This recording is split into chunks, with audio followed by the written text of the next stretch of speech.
jirtu kabajamtoota daawwattootaa fi hordoftoota Oromiyaa Freedom Media nageenyi kenna kabajaa bakka jirtanitti sinaa dhaqqabu jecha akkuma baratame yeroo isaa eeggannee qophii utubaqaa torbaanii qabannee dhufneeti jirra. Filannoon keessan Oromiyaa Freedom Media qophii utubaqaa waliin haa ta'u sinin jecha qophii kenna utubaqaa torbaan kanaan seenaa addatee qabannee dhufneeti jirra.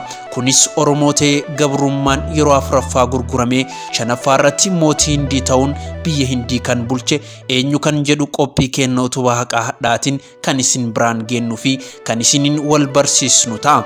Turtiin keessan ammas qophii utubaqaa waliin haa ta'u isiniin jenna.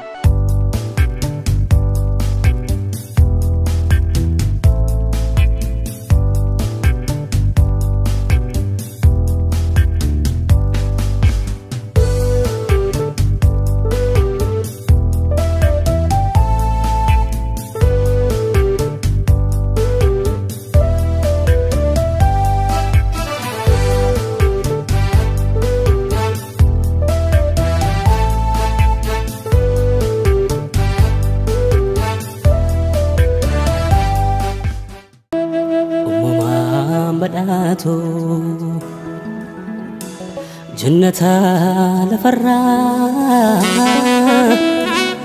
لكوا من دموع أممني كيايا بيتو روميا. The incredible story of Malik Ambar is one of an African slave turned Indian kingmaker. So how did this remarkable life come to be?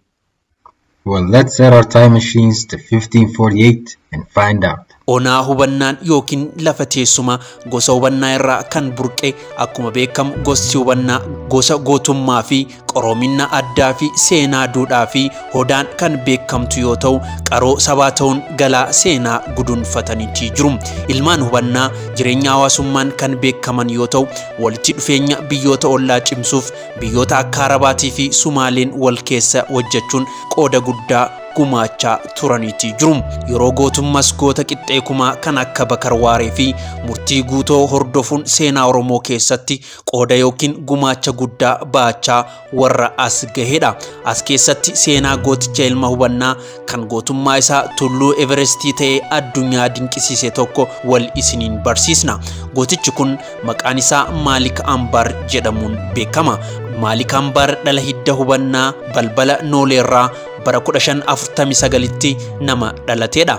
Malik Ambar yeroo umrii isaa waggaa 16 fi abbaa isaa jalaa bara 1886 keessa akkuma gurraacha Afrikaa haguugamee butamuun galoo galaana diimaarra qaxxaamurfamee birshaayee kibba Yemen magaalaa gudditti Almuukiyaatti gurguramee ture. Nooleen balbala guddaa dhangoogoo ka'ee hanga cirootti horee danboobee jiraachaa kan jirudha. Balballi kun ammoo ibiddaan akkuma qoodamaa deemu maayaa xiqqoo fi maayaa guddoo jedhamee bakka lamatti qoodama. Maayaa xiqqoo fi maayaa guddoon waan yaadan hundumaa kan gurmuun raawwatamuu fi xiyyaa darbatuun gosa beekamtu akka taate seenaan ragaa baha. Dhangoogeen hanga cirootti kan jiraattu gostitun maqaa Haramaayaa kanas Haramaayaaf gumaachiteetii jirti. Haramaayaa seenaan akka dubbatutti nama beekamaa maqaan isaa Maayaa jedhamurraa maqaa isaa kan moggaa'eef yoo ta'u goonni kun gosa Maayaa guddaa jedhamurraa kan dhalate ta'uun beekama. Bifamooti dukkana soona jireenya gammachuu kan keessi achi si ana yeroon ulfina kee galchuu.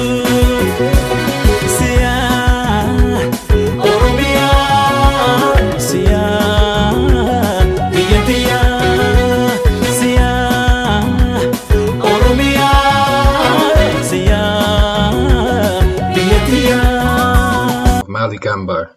Ambar was born in what is today Ethiopia. He was only 10 years old when he was forced out of his homeland and thrust into slavery.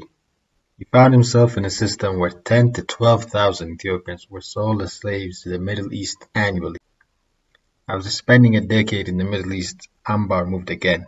Gonni kun dhaabbii fi dhaabbata bareedaa osoo qabu gurraachota Afrikaa waliin biyyaa fi biyyoo isaarraa cancalamee carraan akka meeshaatti gurguramu isa muddate. Maalik Ambaar osoo gabrummaan haguugamee hin gurguramin dura maqaan isaa Shaambaa jedhama ture. Shaambaan akkuma gurraachota Afrikaa kanneen biroo abbaa fi haadha isaa jalaa butamee galoo galaana diimaarra qaxxaamurfamee Birshaayee kibba Yemen magaalaa Almuukiyaatti geeffamuun daldalaa lammii Poorchugaalitti Piiter Porosositti gurgurame. Piiter Porososiin kun Maalik Ambaar bituu qofa odoo hin taane nama maqaa isaa Shaambaa irraa Maalik Ambaaritti jijjiiredha.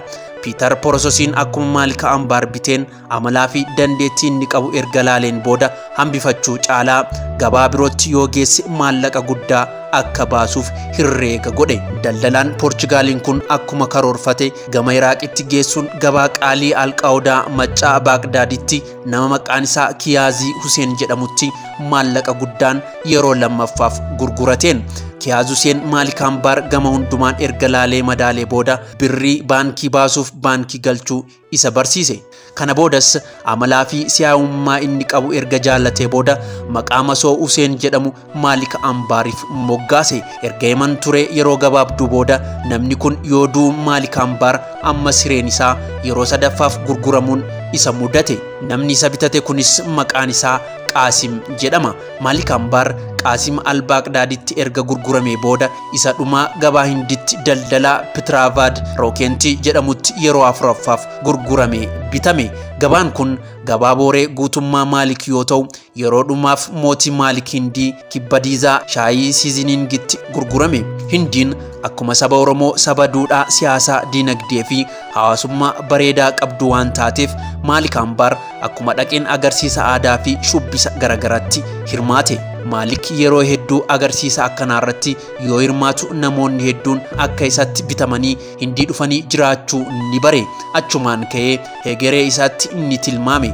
Jireenya gabrummaa mo'achuuf akka qabsoo isa barbaachisus ni murteeffate. Mootiin Maalik Hindii kan yeroo sanii akka malee Maalik Ambaar waan jaalatuuf loltummaa waraanaa yoo barsiise akka isaaf maatii isaa akka eegu murteesse.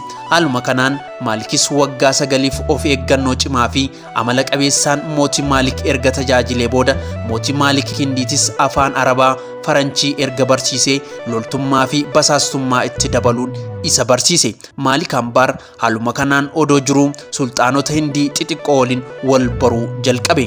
Erga sulxaanota waliin wal baree booda adeemsa siyaasaa biyyattii xiinxaluu jalqabe. Haaluma kanaan immoo dhoksaan maqaa mootii biyya kanaa waliin tajaajilaa jira jechuun yeroo yerootti marii gaggeessaa ture. Maalik Ambaar suutuma suutaan odoo jedhu harka lafa jalaatiin Oromoota akka isaatti bitamanii Hindii dhufan qunnamuun dhoksaadhaan waraana nama 1500 ijaarrate. Maalik Ambaar erga waraana isaa kana haalaan leenjifatee booda maqaa riphee loltootaatiin bobbaasee dhahuu jalqabe. Maalik Ambaar erga lola jalqabee booda teessoo isaa magaalaa guddittii kibba Hindii Piraayindatti ni jijjiirate. Maalik Ambaar lola isaa erga itti fufeen booda mootii xiqqaa kibba Hindii kan Abahariin jedhamu tokko ni ajjeefate.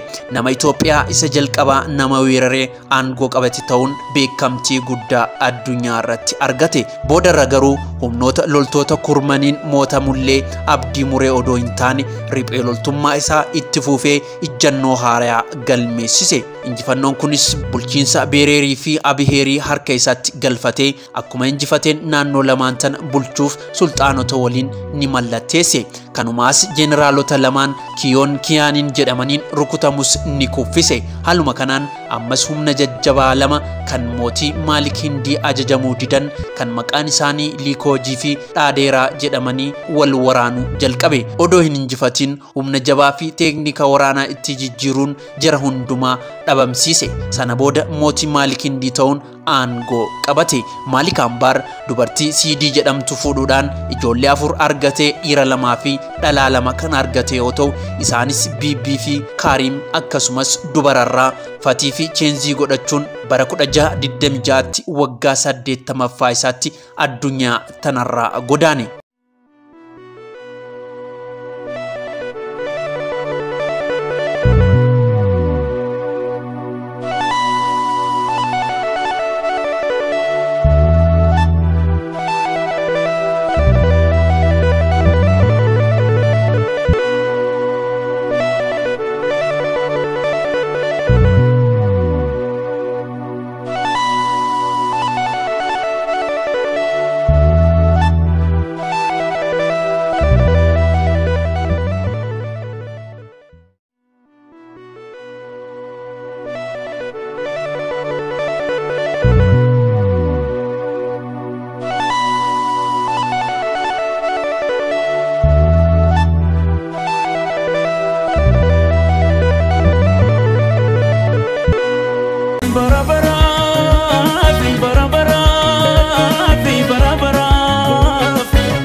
tilmaan kee jiraan inni rartu ishenoytu tichilmaan kee jiraan.